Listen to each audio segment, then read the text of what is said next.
Moldova's pro-Western president, Maia Sandu, has won a second term in office in a closely watched presidential election runoff. With nearly all of the ballots counted, Sandu is ahead with some 55% of the vote, compared to rival Alexandr Stoianoglo's 45%. The vote has been overshadowed by EU allegations of Russian meddling, which Moscow denies. Stoianoglo had promised closer ties with Moscow.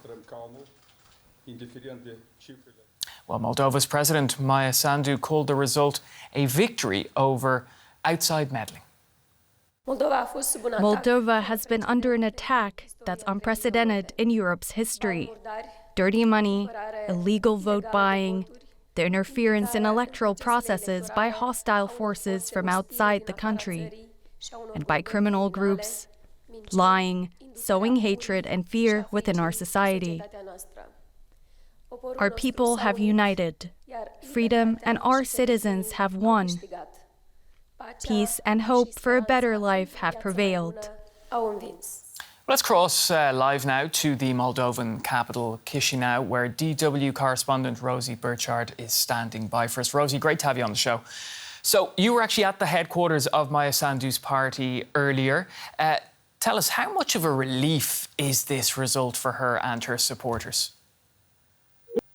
Pablo, I saw total jubilation there. There was clapping, chants of victory. I saw also quite a lot of tears there because this was not anything like a guaranteed win. And in fact, it wasn't really a slam dunk. While this was a convincing victory, the country still remains quite split.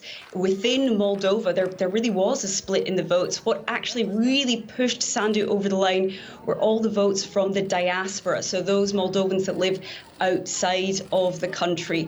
But supporters that I spoke to, people gathered at Sandu's HQ, well, they said really this is a victory to be seen within the context of a really challenging electoral situation. Take a listen to what they told me. I'm extremely happy. I cannot describe my emotions. Kind of in a disbelief. At the last moment, I couldn't believe the results, but I'm extremely happy. Just really relieved. We've beaten Putin today with this win. Because the man in second place is just an image. I think that against the massive interference attack that we've seen from Russia, this is a huge victory, and its regional circumstances are very dire. We have war on the border. We have increasingly autocratic governments across the region, and I include the Balkans as well. So under the circumstances, I think what Moldova has accomplished is really beyond belief. That being said, obviously there's lots more to do for elections next year, which are the actual stakes for Russia. So relief, jubilation. What does this mean for Moldova going forward? Well, the president has a lot of power over foreign policy. So that means that Moldova's foreign policy can be expected to remain the same. That is a pro-European Union, pro-Western stance from Maia Sandu. And remember that Moldova isn't officially a candidate for European Union membership. So it will be trying to advance along that path, which can often and tends to be a very long and winding one. But important to note that, as we heard from that last speaker there, the parliamentary elections are coming up in Moldova next year. And that's really the bigger political prize here in Moldova. So if her party loses out majorly in those parliamentary elections, her power could become diluted. So still not necessarily an easy road ahead for her, despite this victory. Now, Rosie, there was clearly a lot of support for her rival Alexandr Stoianoglo, who was backed by a pro-Russian party. So how deep are the divisions in Moldovan society about its future?